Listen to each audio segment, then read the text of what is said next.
All right, everyone. Welcome to the Stoa. Welcome to Beyond Self-Discipline, the Practice Problem. This is week 2 of a 4-week series where we explore something we call the practice problem. And in a minute, I'm going to do a little review of what we talked about last week to bring everybody up to speed. But just a teaser, today we have a really special guest who is going to show us a different perspective on dealing with this practice issue.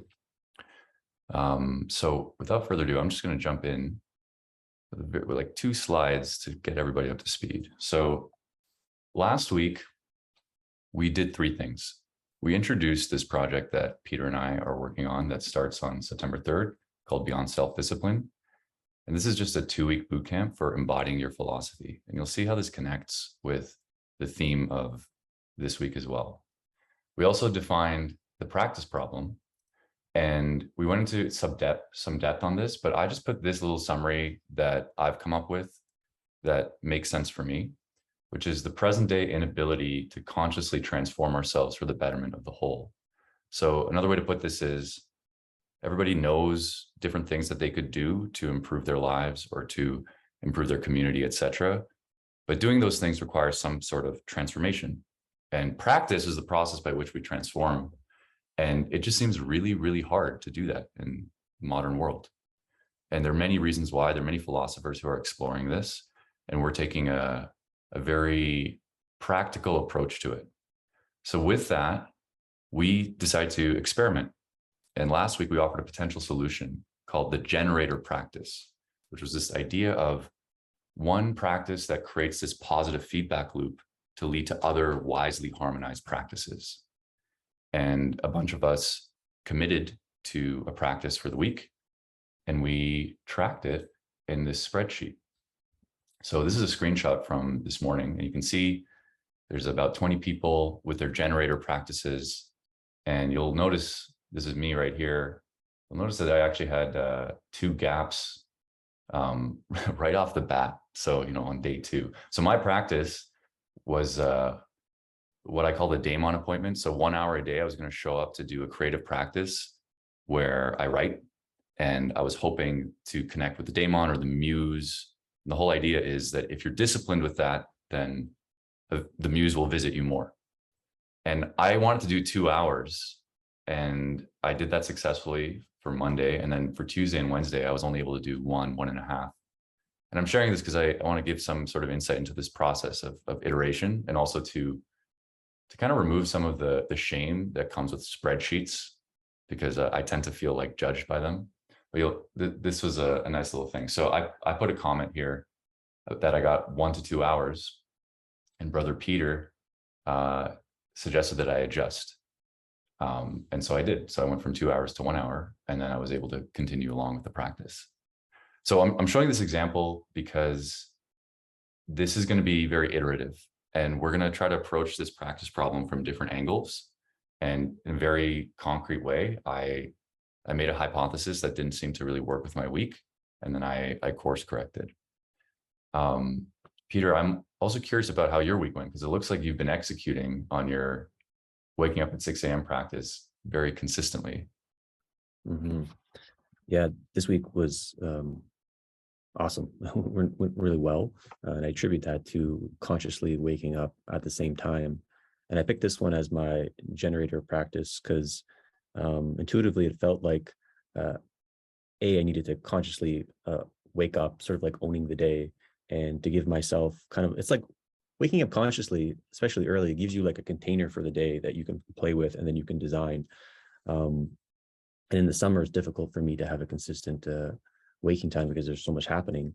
So this has been very helpful. And two kind of like similar accountability stories, the one that you just shared. So the additional accountability thing that we recommended is just find like a friend of virtue, someone perhaps outside of the Stoa ecology, and just find a way to keep accountable to them. So the one I was doing, I was with Christoph, just my friend Christoph, who I just text up, and then I gave him this like kind of extemporaneous sleepy voice message for about a minute. And they were like hilarious. It was like kind of like art that I was doing. And I was like dropping wisdom bombs and everything. And so like this, like, he liked it, and we had like a good kind of way of relating. So something that was good for me to do, like this 6 a.m. thing, additionally build the kind of the social field and made it more beautiful with my friend.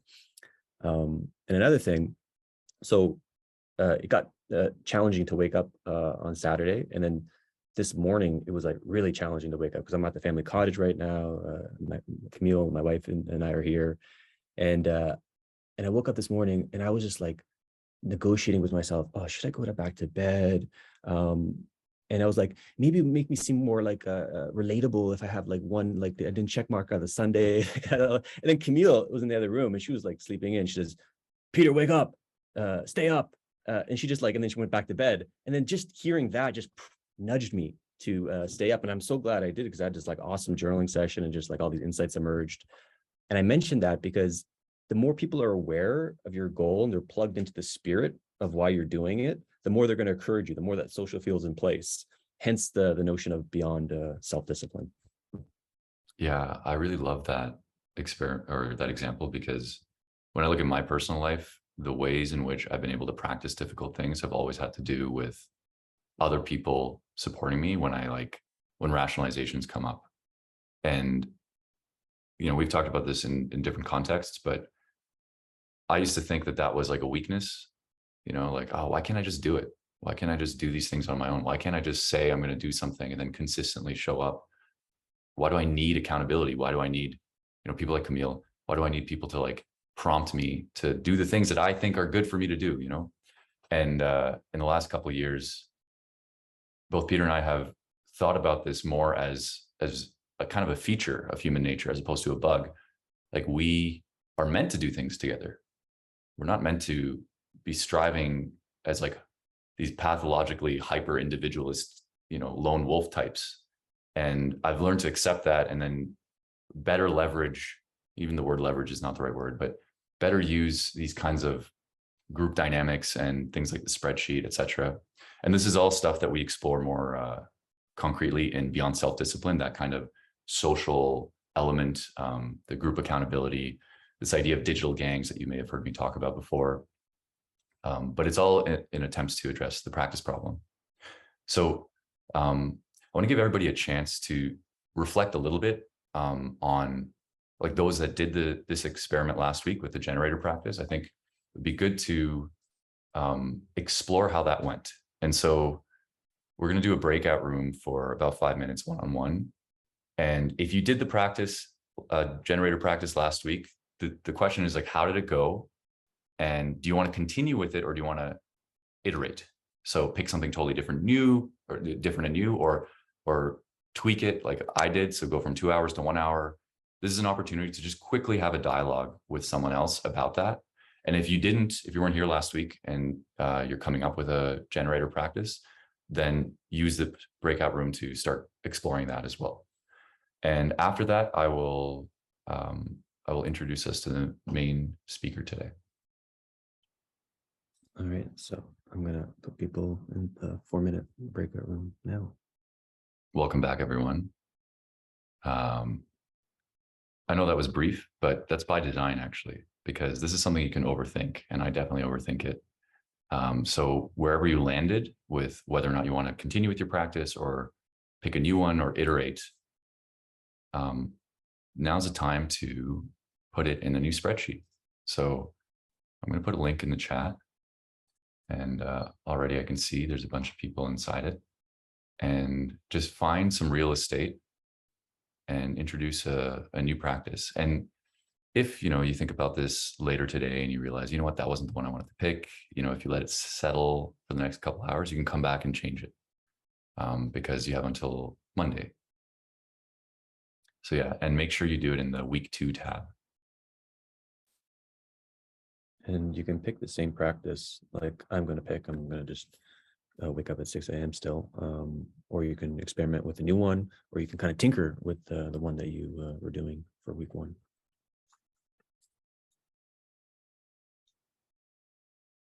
So the one that intuitively comes up for me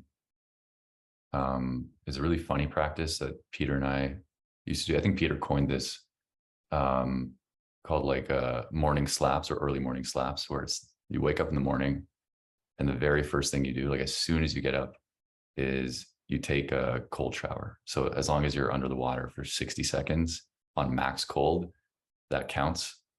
And my sleep schedule was off this week, and that's part of the reason why I had difficulty with the creative practice. So I'm thinking, if I know I'm going to wake up and like jolt myself awake, then that might fix my circadian rhythms, that might reorient me, etc. That's the hypothesis.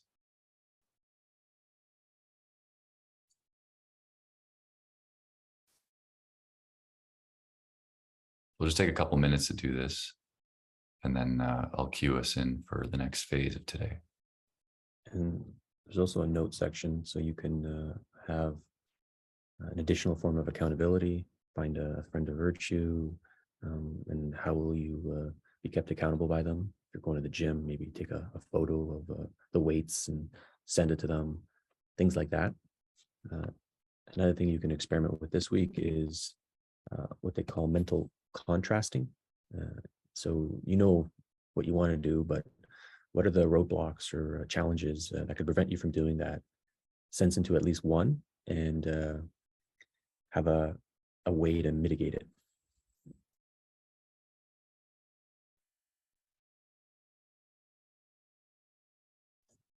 Yeah, I actually really like mental contrasting. It's almost like, you know, in the self-help world, people talk about positive visualization. So you just like imagine things going really, really well. This is like a more fleshed out version of that. And there's evidence in positive psychology that it's more effective, where you visualize it going really, really well, and then you visualize it going really poorly. And then you consciously make the choice to aim for the good image. And that leverages both your approach motivation circuitry and your avoidance motivation circuitry. So, you know, there's some science behind it. And so I just came up with one for myself, because the biggest challenge I have for 6 a.m. is that like negotiation that happens in the morning. I'm like, bro, just go back to bed. It's okay. And so the thing I'm going to do is 15 minutes. If that voice comes on, I have to stay up for at least 15 minutes, and then I could potentially go back to bed. And I imagine if I'm up for 15 minutes, then I'll be up.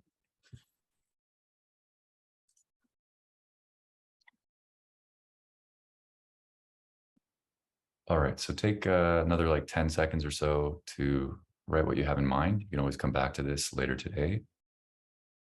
And now I'm going to introduce us to the speaker for today. So to kind of set us up, you see this like scrappy spreadsheet that we're doing, and it's like really informal and bare bones, and obviously like doesn't have the best user experience, but it's getting at something, right? It's getting at some sort of accountability, some sort of I guess like clarifying your commitments so that you can see when you've met them or not. Like there's some value in this approach, despite how informal it is. This is, you know, our like current quick attempt at addressing the practice problem for this 4-week experiment. But there have been many other attempts, and you can kind of see people exploring this. And one of these people is Welf, who I guess the best way I could describe him is he's like an applied philosopher with like a tech design, psychology skill stack.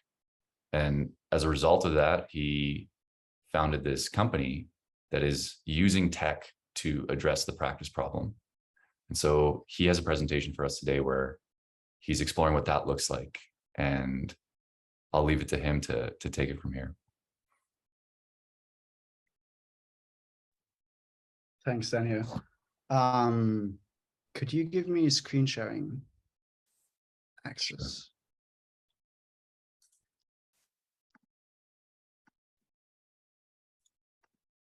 Sure.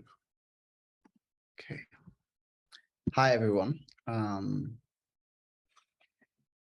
So as Daniel mentioned, I'm working on potential, and really potential is part of this. It's an attempt at creating technology that can support us in what Peter calls attentional artistry, this sort of new and emerging martial art of how do we allocate our attention, right? And that's actually turns out to be a really deep question, and it's fundamental to basically everything, right? Attention is prior to health and well-being and a life well lived, and it's really not just what we pay attention to right in this moment, but it's sort of this full stack of abilities that help us navigate life, and that help us know what's important and orient ourselves towards that.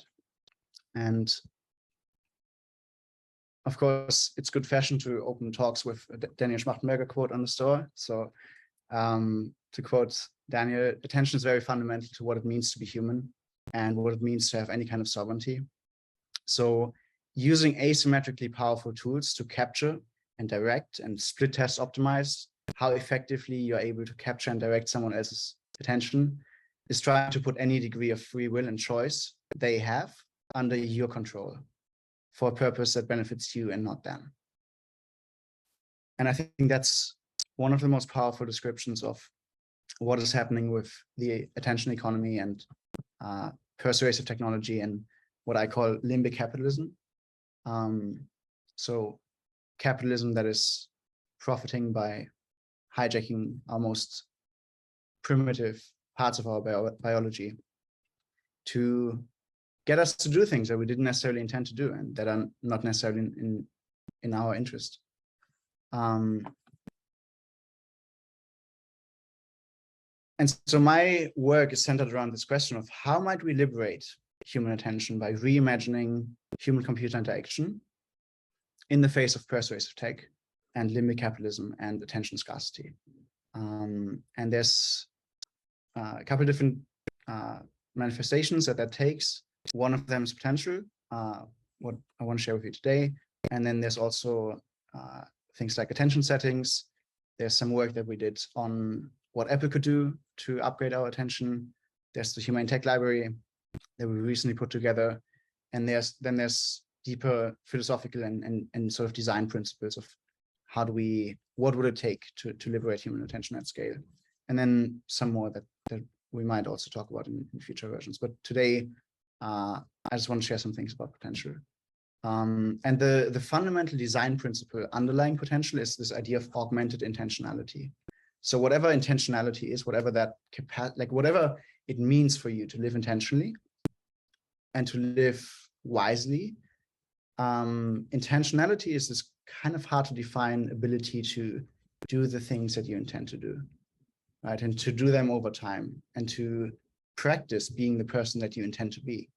And so the idea of augmented intentionality is we can use augmented reality to augment our perception of the physical world. We can use technology to augment and support our ability to do these things that we actually want to do. And I think that's when we talk about humane technology and sort of the problem of the social dilemma and all of these things, to me, that really comes down to, does it help us allocate our attention in a way that's aligned with our best interest or not? And augmented intentionality, I find, is a very helpful frame and value proposition, because it's not about prescribing a certain way of being. It's not about prescribing, what you should be doing.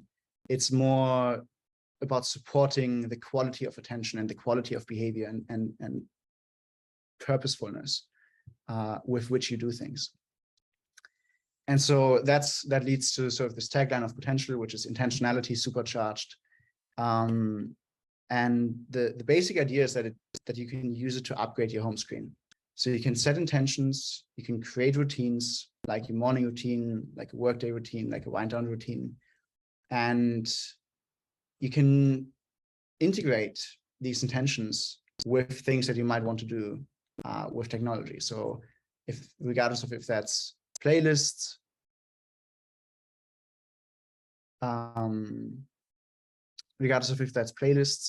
or timers or meditations or a fitness app that helps you track something. Many of the sort of practices that we already want to do that are good for us are already supported or enabled by technology. And so potential is trying to integrate those. And by doing that, sort of becoming your home screen that is centered around your intentions, and thereby making your habits and your daily routine easier. And then it's sort of an intersection between a habit tracker and a daily planner and a home screen, because we do use our widgets, or you can use our widgets to replace your default home screen with this, for example, where then if you unlock your phone in the morning and you see your intentions, and all it takes to start your run or to start your meditation or your focus session is you just tap on the link, and it jumps through shortcuts or other integrations directly into these apps. So it's kind of like a meta app for intentionality. And it has a bunch of integrations, so you can actually integrate all of these apps that you might want to use. You can also use shortcuts and links and some other custom integrations. And the thing is, and I wrote down earlier, there's the practice problem and then there's the spreadsheet problem. So there's been many different tools that have been built to track your habits and to support. And I'm sure many of you also build your own sort of system for tracking these things and for staying on track. And so the idea with Potential is that if you have auto completions and if the things that you do are already tech enabled, then there's a bunch of data points that we can use to just sort of automatically in the background, without you consciously having to do that, we can just complete your intentions. And so currently you can do that with Apple Health for sleep and mindfulness and workouts and so on. You can do that with Aura. So you can say, I want to have a sleep score of 85 or more. And then if you have that, it automatically completes, and also for Duolingo for learning languages. Then there's mindful app usage, which is, and this is fairly new. You can set it up so that whenever you open a distracting app, like TikTok, like Mail, whatever app it is that gets you, you can set it up to run a shortcut automation so that you open the app and then it instantly opens Potential and gives you this little breathing exercise, and then asks you, hey, do you want to do something else instead? And shows you your intentions for this part of the day. So if you open it, during the morning and it's your workday routine, then you're going to see those and maybe some more suggestions. And from there, it's very easy to then just say, okay, instead of continuing with the distracting app, you just tap once and you're, suddenly in your reading list, or you tap once and you're listening to some playlist that helps you focus. And there's some more things, like you can discover new intentions, and actually for Beyond Self-Discipline, Peter and Daniel might be able to, or you guys could create a list of practices, and we can put them into the Explore section. And then there's sharing and accountability, so you can add friends, and they will be able to see your completions. It's pretty basic right now, so it's only completions, and you have to opt in for every intention. But it can help keep track. And then of course there's the tracking part and the setting goals part, where you can say, okay, I want to wake up at 6 a.m. 5 times a week. I want to meditate 7 times a week. And you can see in the Insights tab how you've done. And then there's other things like visual dopamine. So when you complete something, there's a little spark of dopamine. And this points to another concept that we're going to talk about another time in another session, possibly, is attention settings. Which is both a concept, and we actually implemented it in Potential. So in Potential, you can turn the entire app into grayscale. You can hide the visual dopamine. You can hide the Friends tab, the Explore tab, everything that might be engaging.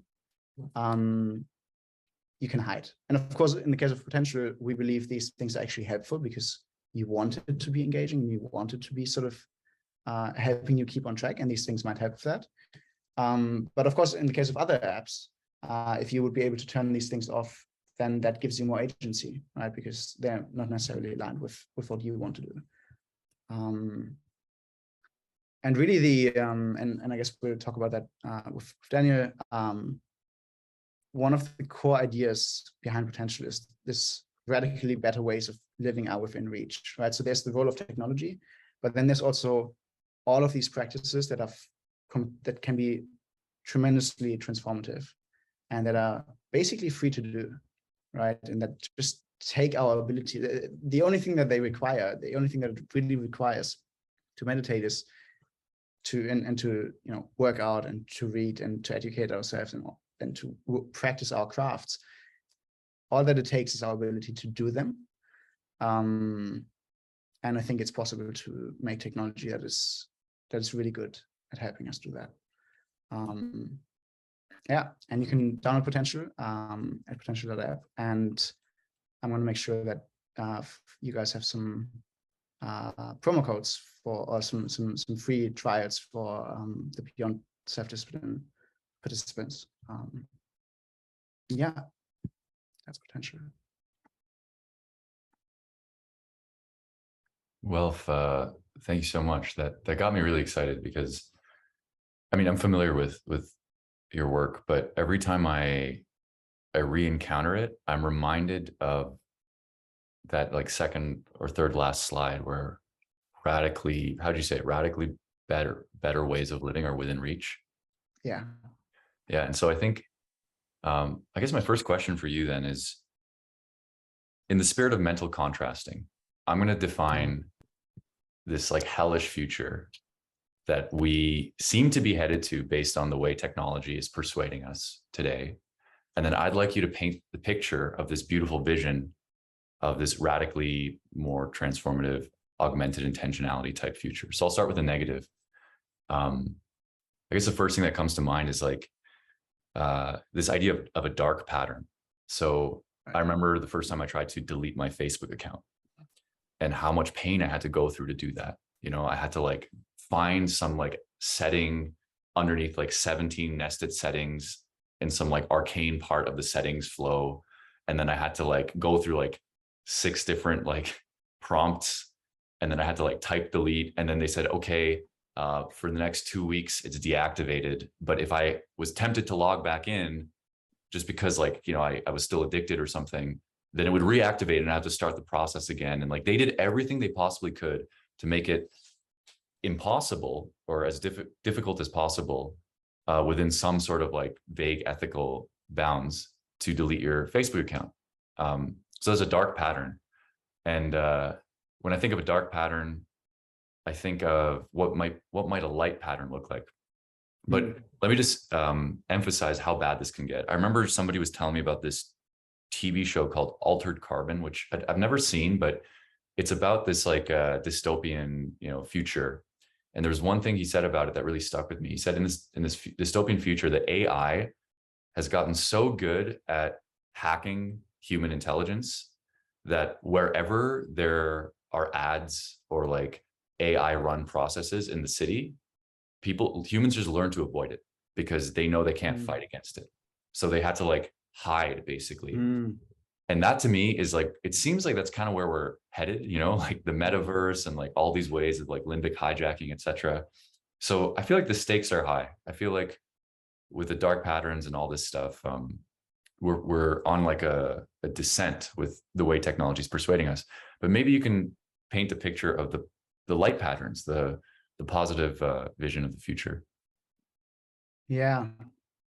Actually, to just speak to the dark ones for one moment. Maybe you've seen the movie WALL-E. And I found that to be like that's the current direction, right? If limbic capitalism continues to innovate, which it will, then we will, as a species and as a civilization, we will get to the point where technology gets so good at stimulating us at the most basic level that it's not even about intelligence, right? It's not about that, right? It's more about the weakness and the predictable nature of how we can be influenced, right? So that's sort of what I find is at the end of this downward slope. And we're getting there, right? It's like we're pretty much on progress, right? With TikTok, it's already pretty damn good. And then if you just sprinkle in, something like Dolly 7 instead of 2, and not for images, but for real-time video generation, hooked up with something that is directly in contact with your nervous system, that can know how activated you are, and that can generate like days and weeks of content and story arcs, and that are precisely tuned to what gets you. Yeah. So I think that's what we're up against. Dolly is a AI art generator that already is mind-blowingly good at creating totally new, convincing images. And just Google it if you haven't seen it. Sorry, continue. Yeah, and you can, like, we're not that far away from the equivalent of that for video generation. And if you hook that up with engagement maximization, it's bad, right? And so that's sort of one of the things that is really important to understand in thinking about this. Is it's going to continue to innovate and accelerate, and it's going to continue to get worse. And so those of us that don't already struggle with distraction and addiction are likely to eventually struggle with with distraction and addiction. And so I think one of the ways in which we can, like, one of the things that we can do, and this is what this attentional artistry session is going to be about, is sort of the intersection of theory, practice, and then technology. And on the theory side, it's like, can we? I think that the most basic principle of attentional artistry is, can we create space between stimulus and response? Right? If there's a world full of stimulation, can we create a space to not be triggered by that constantly? And actually, if we want a listening society, we need silence, right? Because otherwise we can't listen. And so it's this art of creating space. And then on the technology side, I think if you just think about, if Apple were to make something like a coach that asks you in natural language, like, what are the things that are important to you, what makes your life meaningful, and that takes the data that it has available to figure out, maybe sleeping better would be really good for you, right? Maybe moving a tiny bit more could be transformative, and then integrates that into your home screen and into your lock screen, and these daily patterns of how you interact with the world through technology. I think you could get incredibly good at that. Yeah. So I might have one or two more follow-ups, but everyone else, if you have any questions for Welf, you'll get a chance to ask them as well. You can write them in the chat. I guess, like, one way to kind of summarize what I'm hearing you saying, Welf, is it's like there's a future that's possible where I'm not fighting with my iPhone anymore. My iPhone is actually my friend, like in a deep sense. It's you said this idea between the stimulus and response is a space, and then in that space lies our freedom. That's the Viktor Frankl quote. And you showed an example of that a moment ago, where the screen pops up to give you a breathing exercise between you and TikTok, right? So it creates a bit of space. And I see that as one approach where we're introducing, like, conscious moments. But I think it's also possible where you don't have to be fully conscious, and you can still be making habitual decisions that are in service of the good. And when you say augmented intentionality, that's something that comes to mind, because I know in my life, sometimes I'll set up a couple processes almost by accident. I'll make a commitment or something, or I'll meet someone. That's the biggest one. I'll meet someone who has an impact on me, and I'm not even consciously trying to do difficult things. My life just, like, the trajectory just shifted towards some sort of, positive upward spiral. So that's something that comes to mind. And I guess in hearing what you're saying, it's kind of like, imagine your phone was a little bit more like Camille and was like, hey, get up, stay up. right? And a bit more like a friend, right? And a bit more like a host. that is attentive to your needs, and that is empathetic to what it is that you want and need. And it totally is possible to do that.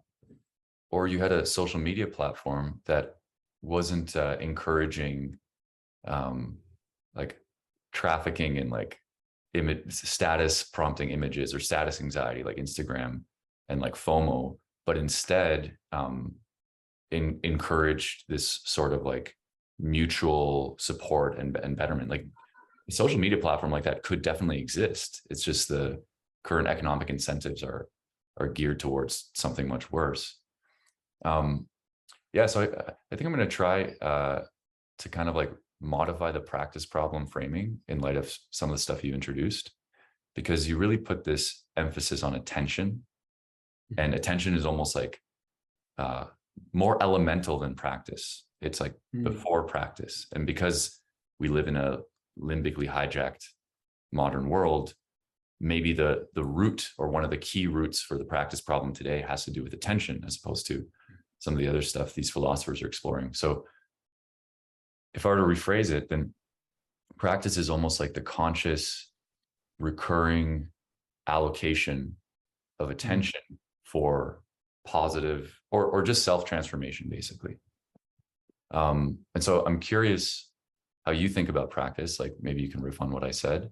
And then my last question for you is, what is your generator practice? I mean,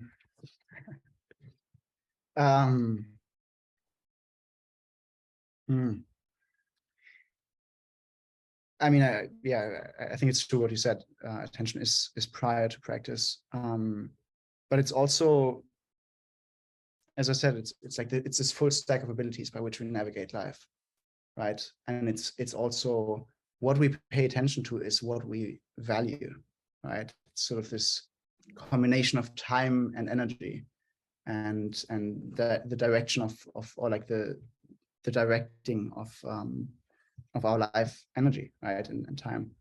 And it's also this idea of what are we paying when we're paying attention, is we're paying with the possibilities of becoming that are now gone, right? If you're binge watching until the middle of the night, what you're paying is not just that time, but it's the sleep that you didn't get. It's the calm and restfulness, and the sense of content and readiness that you might otherwise have in the morning. And if you look at it throughout time, if you spend 4 hours every day consuming stuff on YouTube, then that time is taken away from cultivating deep thought and education by reading. And so, and it's not just political, it's not just personal, right? It's also deeply political, because there's like the attentional economies, which are not just about your own life, but it's about what's the space of attention around us, and how do we deal with that.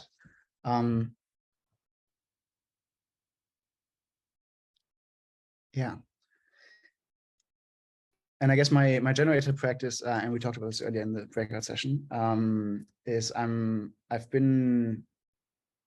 started experimenting after being vegetarian for many years and being vegan for a while. I started experimenting with a more whole foods and meat-based diet. And so, and it's been unexpectedly helpful in helping me work out and give my body the nourishment that it needs. And the combination of working out really hard and then nourishing my body on a daily basis has been fundamental recently. Working out and eating meat. All right, Peter, do you have any thoughts for Welf? Any questions? Yeah, I got to share in a question. So circling back to our previous conversation, Welf, about attentional artistry, like as a martial art. Yeah, so most people at the Stoa or who watch the social dilemma like know this unseen war, assault on our attention by all the attention merchants. And the question is like what to do about it. And at least for me, this notion that we can create an attentional martial art to fight back not only seems like superficially sexy, but it invokes this like sense of fuck yeah agency in my body. And I was mentioning to you before, like I was thinking about the evolution of martial arts, and I don't know if these two examples I'm going to share are true, but the spirit of them gestures towards something. So the first one is that Brazilian martial art, like that dance martial art, that was like it was a martial art that was like hiding as a dance to like, you know, like trick the Portuguese colonizers from like what was actually happening. And the other one was like the invention of the story, at least, of how the fly kick got invented, where peasants wanted to kick samurais off their horses or something. And I love that example about like using capacities, resources, circumstances that are sort of like seemingly limited to the advantage, and in a very creative and surprising way. So I'm curious how that kind of anything I said framing about this as a martial art invoked in you, and do you have any sense of how this emerging martial art could look like? Yeah. I think a lot of it is about actually becoming the architect of your own environment, right? And that's like a basic thing that Potential is trying to do, is to give you the basic agency to determine what are you going to see on your home screen, and to be able to program that and be a bit more thoughtful about that. And also, I think the design of physical spaces, right? Like, what does it take to design to create a home where you can actually rest and relax after coming home from a stressful day at work? Or if you're working from home, what does it mean to create a space where you can actually unplug yourself, right? And not get lost in just sort of the day bleeding over from working away to into consuming. And I guess there's a lot of this, and I think that the sense of agency is really, there's a lot that we can do in the Humane Tech Library, for example, and I can you can find the link to that library on the Potential website. There is a bunch of setup tips, right? How you can set up your digital environment in a way that that protects your attention. But then there's also, I guess, the practice of just actually making space for reflection and for practice, right? It's very meta, but it's obviously meditation is going to help, and obviously, you know, maybe just leaving your phone at home when you go for a walk and when you meet friends, and maybe going for a walk in the morning and just taking a Kindle instead of taking this fire hose of distraction. I think these are simple things that we can do for now, and I'm very hopeful that in not too distant of a future there will be much better technology that we can, you know, simply replace our current ones with, and be much more at peace. Yeah, and I'm kind of viewing it as like this attentional artistry as a Trojan horse, just for like wisdom practices, essentially. And not only sort of like the apps and the technology, but the practices and the psychotechnologies. And it's like, it could be just simple moves like this thing I discovered Christians do, a digital Sabbath, like just one day, no screens. And then just get your reps in for that one day. And then you can maybe create protocols throughout the week. But yeah, I think there's tremendous potential with this thing. So yeah, I really appreciate what you're doing. Yes.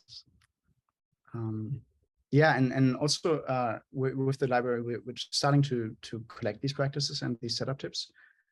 So if you have anything that worked for you, you can also just submit it there. And I think maybe with this whole theme of attentional artistry on the store, I think it would be really great to just crowdsource what works for people. Because it could be as simple as, you know, bullet journaling, right? Or putting your phone on grayscale.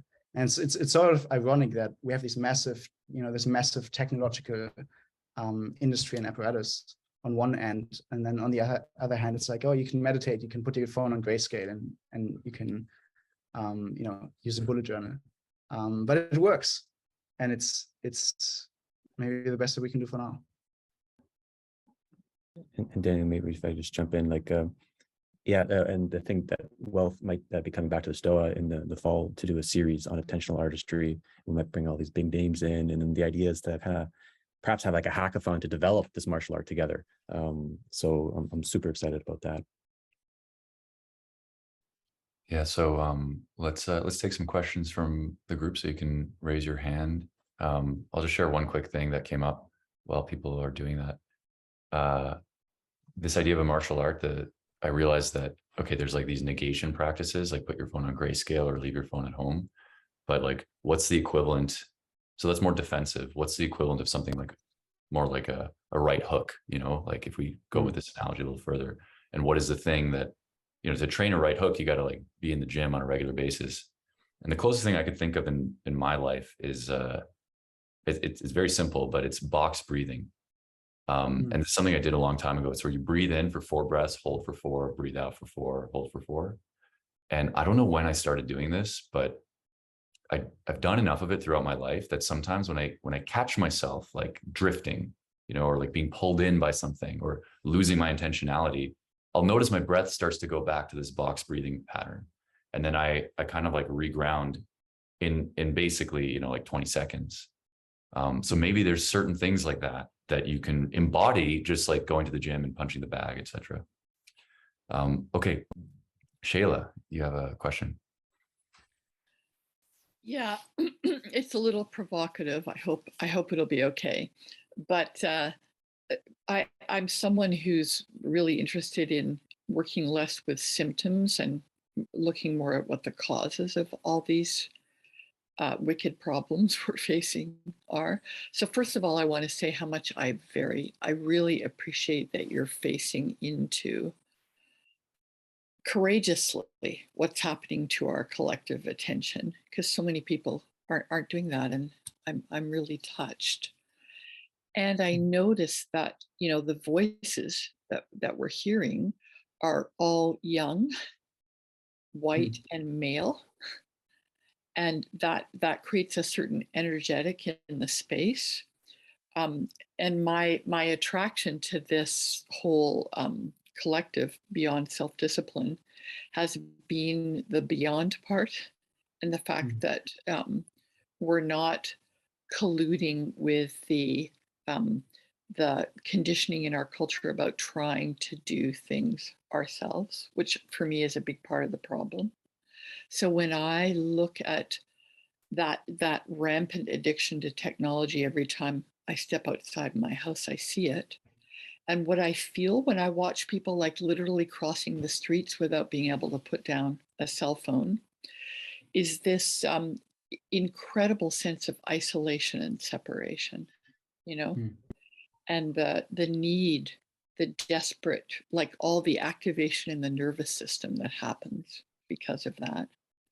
And so for me, facing into an addiction, part of it is learning to feel my nervous system much, much more, and learning to understand like how to deal with the activation, because it's the activation that moves me towards wanting to soothe it, And so that's the first thing, is like just a deeper understanding of my nervous system and how it works and how it's being hijacked.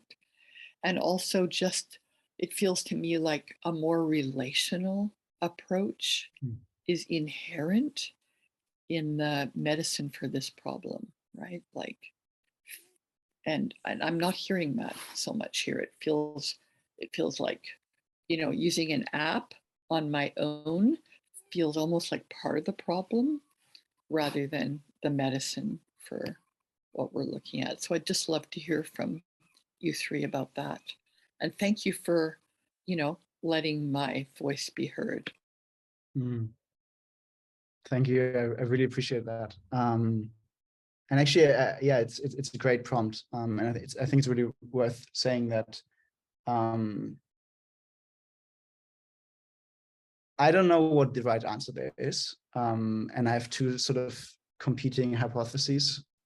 And to just illustrate what I mean is, if I didn't feel like we would need to work on better ways of actually using technology that you can scale to, hundreds of millions and billions of people around the world. I would be probably in Portugal, trying to build a village and be on the land, right, and be in community and practice embodiment and practice very relational living, and very much be in touch with nature and with the people around me. And I've been living in community for the last 2 years in Berlin and in Portugal and other places. And it's been also an unlearning and a sort of reinterpretation and reframing of what were the assumptions underlying potential when I first, thought about it a few years ago, right? And there's definitely been a process of shedding some of the narratives and letting free some of the sacred cows, right? But at the same time, and I think that's really important, and I think we need that, and I think probably creating environments at the scale of a village where the full stack of how we live is innovated and is as beautiful as we can imagine is actually a really beautiful idea. And I think that's really worth exploring. And then at the same time, there are hundreds of millions and billions of people that use technology every day, that are isolated, right? That are in studio apartments, that don't even have a conception of it, embodiment and community living. And I think for these people, and that's, and I'm not saying that the people that have been using potential are necessarily that. Often it's very ambitious, intentional people that just also use a lot of technology to support their practices. But we are going to be using technology one way or the other. That's and right. If we can make that technology a bit more empathetic and a bit more respectful, that can be really powerful for a lot of people. But yeah, I 100% agree. It's about more than that. Thank you so much, Welf. That's very, very beautiful to feel the complexity of who you are. And I want to make it clear, I'm not advocating getting away from technology. I actually am part of very, very large online practice communities. So yeah, but I'm very touched when I hear you speak about all the people that aren't and that still need help and how that can affect our culture. Yeah, thank you. Thank you, Charlotte. And I'll jump in with a few things. Because those are kind of the framing of beyond self-discipline. It's not just the ideally discipline that's going to be beyond the self, but it's a communal discipline. So we're not relying on self-discipline. Hence why we're here right now in a Zoom room, talking to each other, fielding these questions.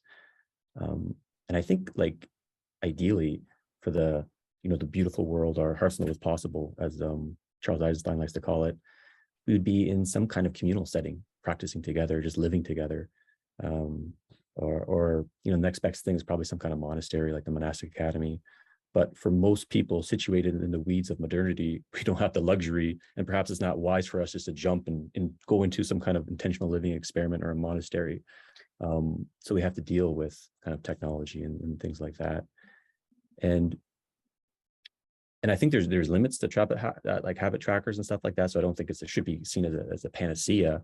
But from my experience, it's super useful to ingrain certain habits that I know are best for me. And I think some people, when they encounter like beyond self-discipline and how we're like so like kind of like carving out and delineating the practice space, and I think it's like you can be too rigid with that.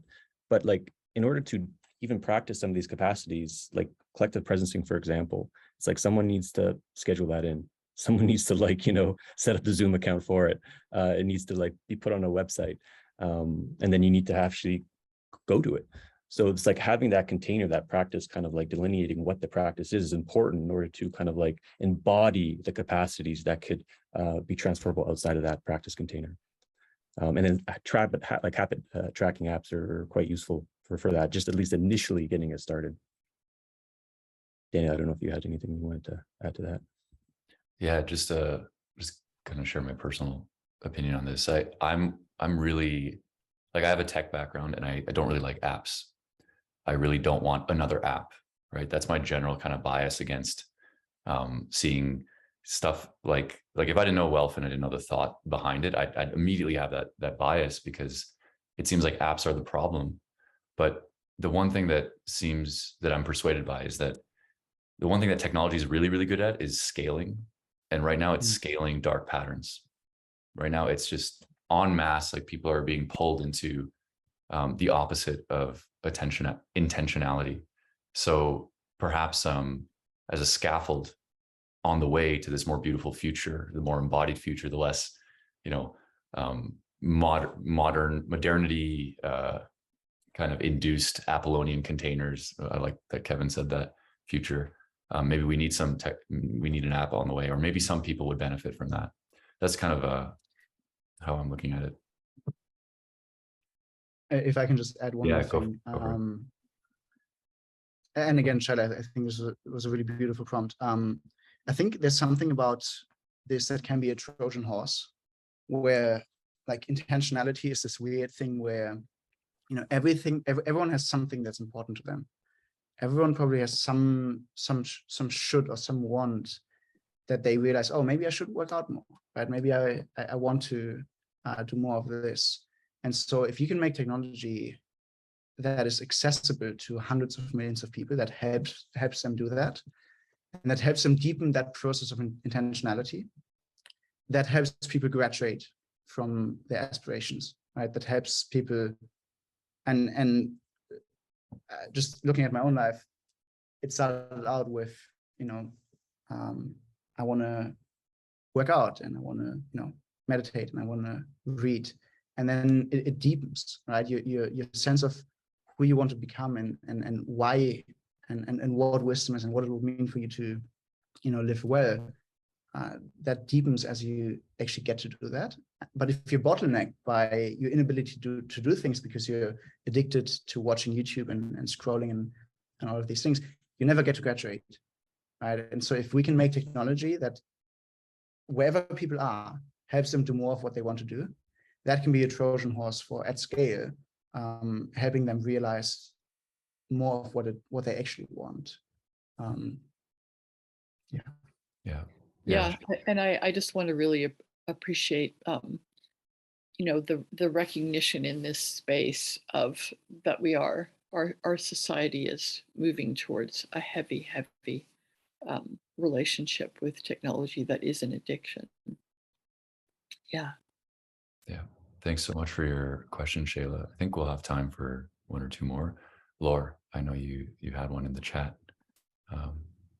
Well, actually, I was maybe going to lower my hand. There are a lot of things that were just said that I have reactions to. So as a disclosure, the problem of the community side of things is the problem that I'm focused on in terms of technology. So it's something that I am biased about. I'll give that as a precursor to what I'm going to say. But I think that Shayla, what resonates for me is that I think that we're not just talking about technology taking us into a more individualistic state of mind. It's like every cultural force right now is going in a more individualistic direction. And that means that a lot of former local community or other kinds of community structures have broken down.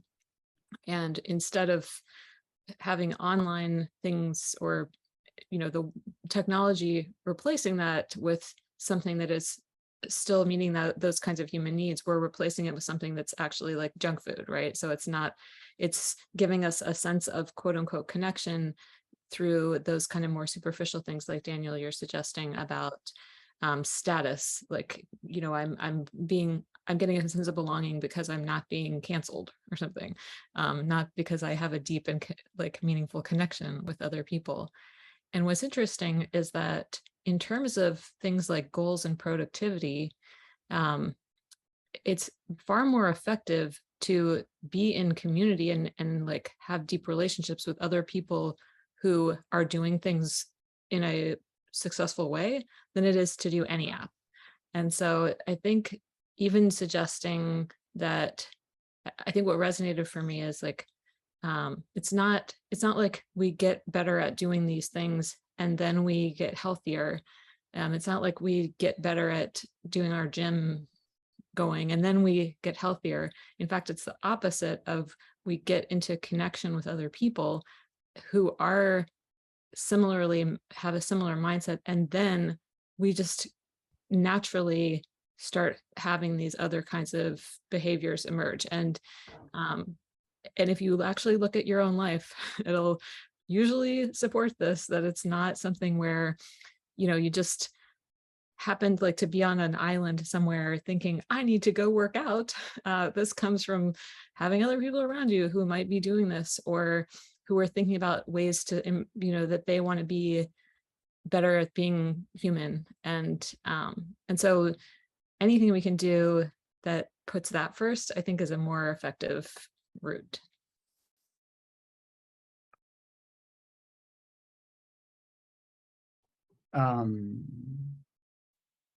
I can speak to that. I agree. I think that's true. I think it's partially true. I think it's very contextual. And yes, probably for a lot of people, and my friends also used to joke or keep joking about this, right? It's almost as if the real potential is the friends made along the way, right? And that's true.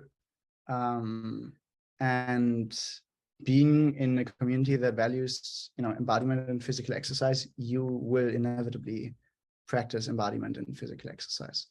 Being in a community that values, you know, intellectual and very thoughtful conversations and education, you will have more of that in your life.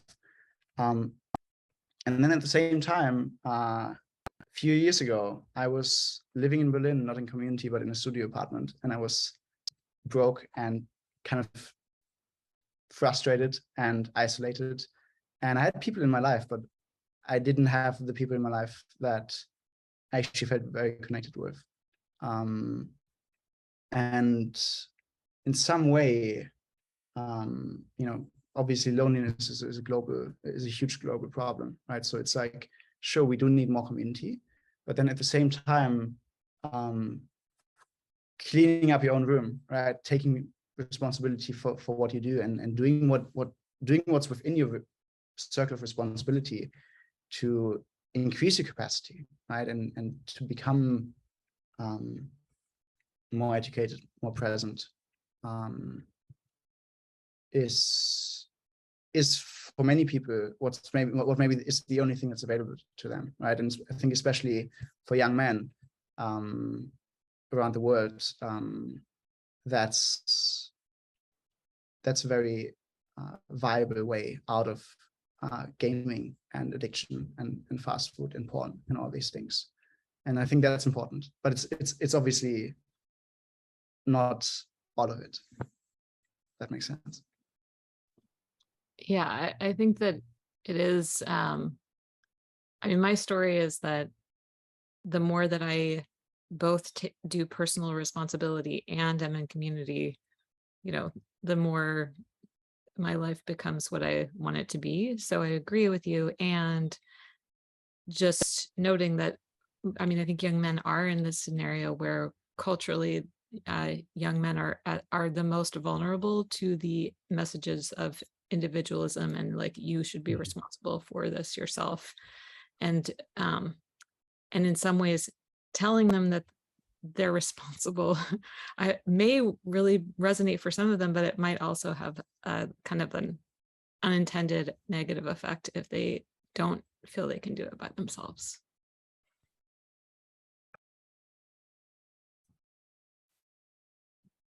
Yeah, thanks so much for that share, Laura. I personally feel like I've benefited a lot from that shift I described in the beginning of the presentation, of going from like seeing myself as an individual, just trying to get all my habits going, and then realizing that, oh, I actually do that naturally when I have friends that support me. and then thinking, oh, like, let's use my friends so I can be like an exceptional individual. And then that shifting and then being like, you know what, I just want to be with my friends. And then it turns out that I'm actually doing good practices while I'm with my friends. And then the friends take this like primary approach. And so, yeah, I've personally been through that journey.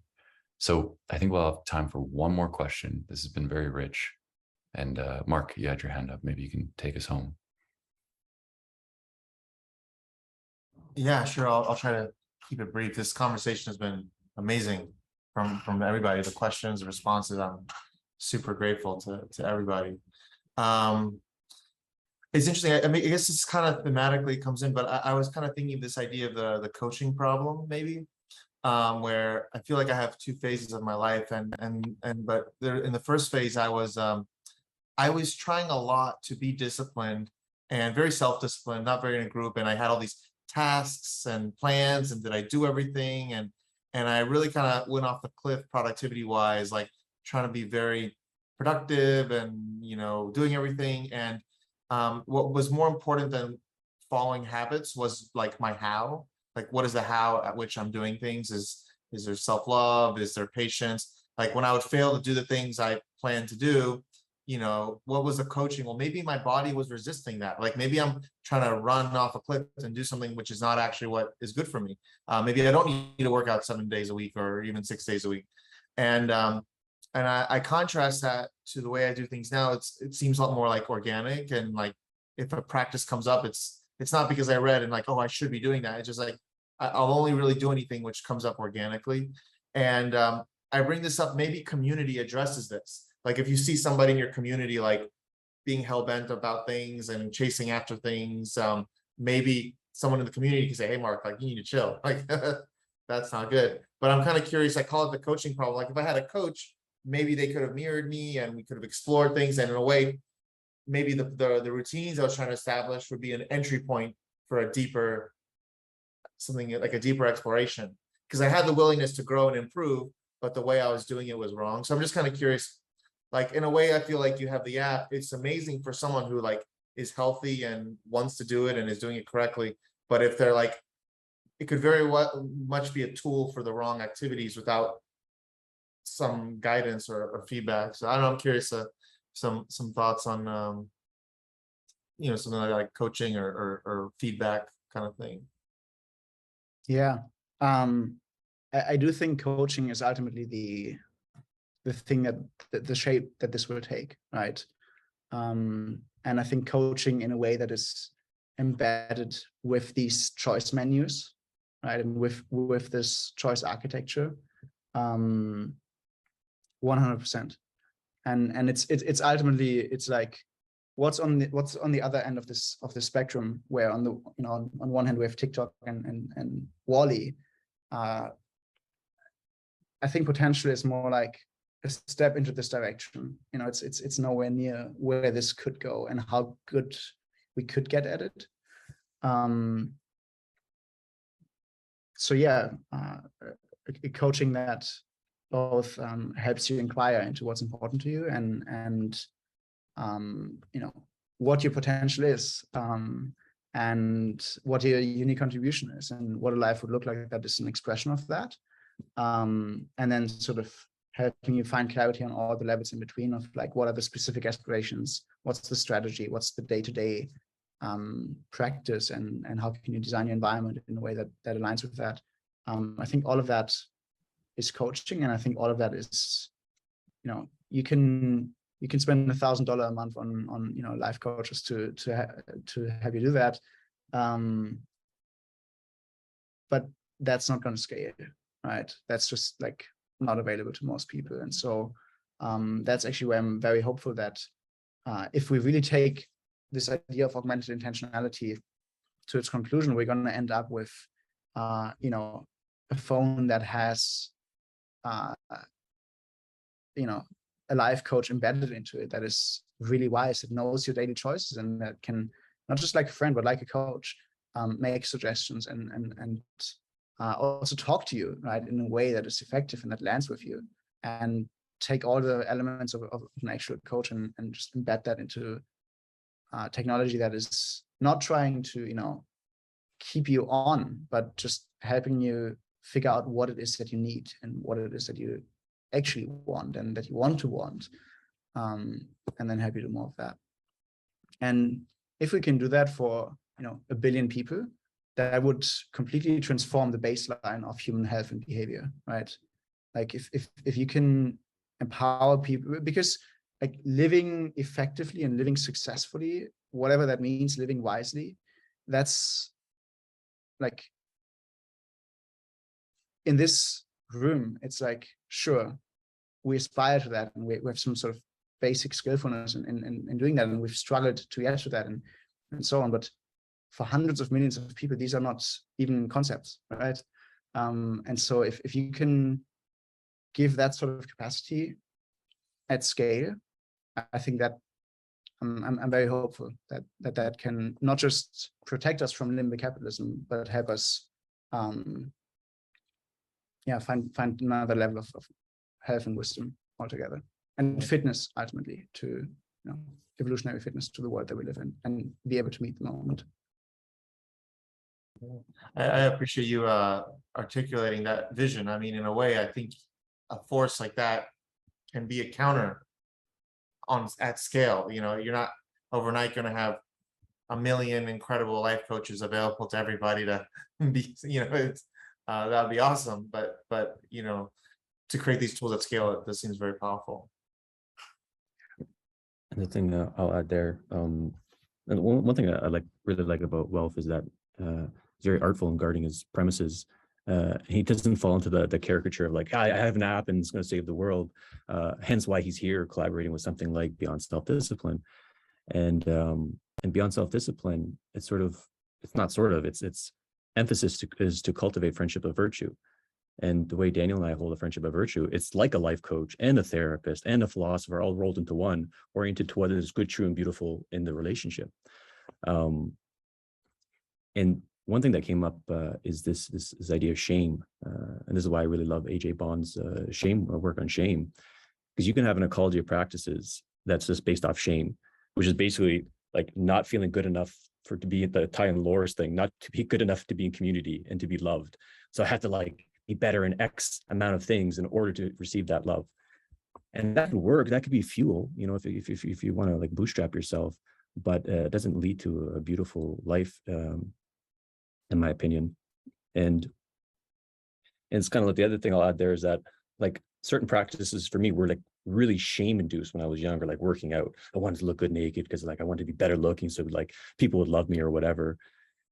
And now that I'm sort of post shame in that regard, my inspiration to work out just stopped. And I'm oh man, I need to work out again. And so finding kind of a source of love, why do I want to treat my body in a beautiful way, all right, for the people I love. And I feel I'm there, but working out is still hard. I'm in an environment is not conducive to working out all the time. And so I need sort of that kind of that push. And in these programs, whether it's Potential or Beyond Self-Discipline, is to it's a love push towards the right direction. But I do think whether it's a coach or a friend of virtue, to be really mindful of the intention of a practice. Is it coming from shame or is it coming from a place of love? Yeah, Peter. Absolutely. Thanks for that share, Peter. And I think it's a really beautiful note to end on with this idea of a friendship of virtue, which is, again, to me, that's been the thing that has led to this conscious self-transformation, the practice problem, which is what we're exploring here. If gun to my head, someone said what's the answer to the practice problem? I would say friendships of virtue. And if you scale those up, then you have institutions of virtue, and then you have communities and societies that are all in service of one another. If you want to learn more about how we're experimenting with that, so I mentioned BSD in the beginning, it's starting in September. I just put a link in the chat for a mailing list, and that's where we're keeping people up to date on it.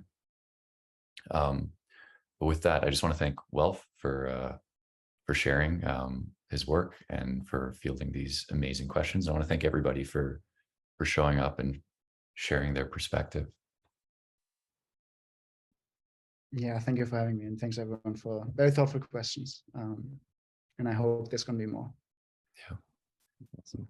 And I'll just I'll close by just plugging some events for next week.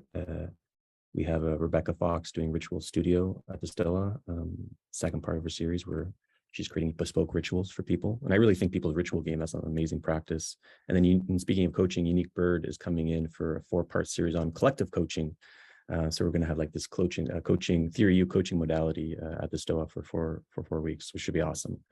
And you can check that out at thestoa.ca. So that being said, Welf, everyone, thanks so much for coming to Stoa today.